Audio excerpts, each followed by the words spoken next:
May the gods keep the wolves in the hills and the women in our beds. Hey! Is this heaven? No. It's Iowa. Hello there, sexy monkeys. Welcome back to Sky Geo Experience. I am Benjamin. Today, I'm going to talk about a documentary that's on the Shudder app.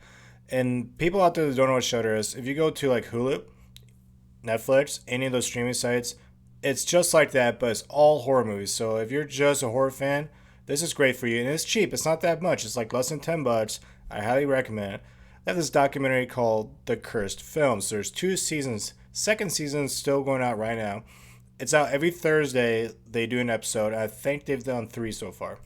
And I'm going to talk about this episode on the first season. And it's about the Poltergeist movies. Mostly 1, but also 2 and 3.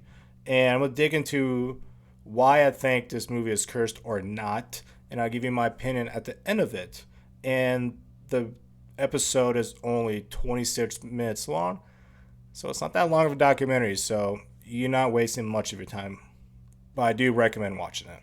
Of course, they talk about the 2 main things. The 2 young actresses that passed away.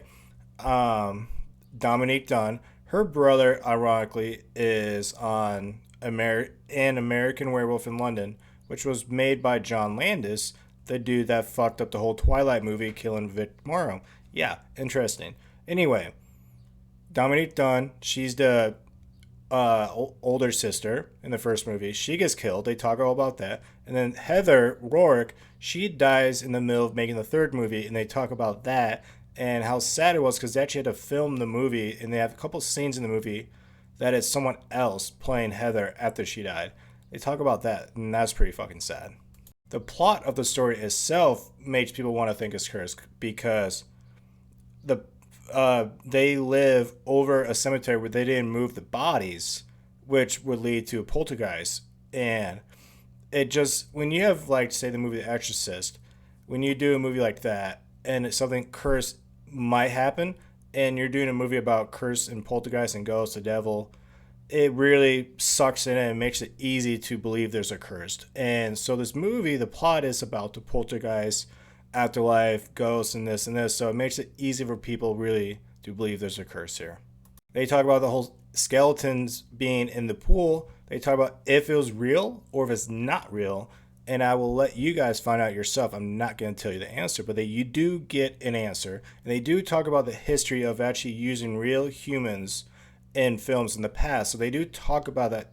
So it's interesting. You do learn a little bit more about that, if it's true or not.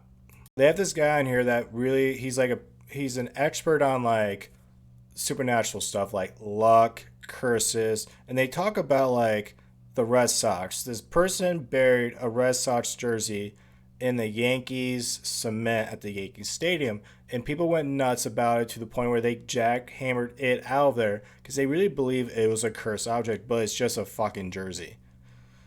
But people really believe this shit. And they talk about like, if Hitler's jacket was in front of you, were you wear it or not? I mean, yeah, it's just a jacket, but it's Hitler's jacket, which means evil. A lot of people actually would say no because they're kind of like, oh, that's really evil-ish. I don't really want to wear it. Me personally, I would fucking wear it. Just interesting. I'm not a Hitler fan. He can go fuck himself. I would piss on his grave in 2 seconds. But it's history. I would to see what it feels like to be in an interesting point of view of a monster. That's what I'm saying about that. It's just interesting. I like to look at history from a different point of view. And you can literally wear their shoes and see, so this is what it feels like from their point of view. I would.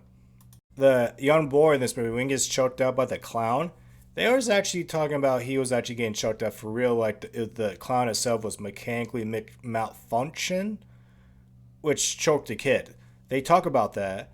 And Sean Clark, as you guys all know on YouTube, he's that guy that goes around as horror hounds locations for filming stuff. And he's in this episode because he owns the actual clown. So you're actually at Sean Clark's house talking about the clown. That was really cool. I like that segment part of this. But lastly, do I think this is cursed? No, I don't. I don't think it's cursed. I did think about it for a second. It had its reasons, but I'm gonna say no just because when young actors or young stars, when people like that pass away really young, really early, we tend to overthink about it too much about why. Sometimes it happens, man. Just shit happens to young people, and it happened on this movie. And sadly, a lot of people look at more of the curse than overshadowing like Heather O'Rourke's life. I don't know. It just sucks overall, but no, I don't think it's cursed. What do you guys think in the comments below? Do you guys think this film is cursed? Alright, Sexy Monkeys, I am out of here. I will see you guys later. Remember, if you go to jail, do not drop the soap.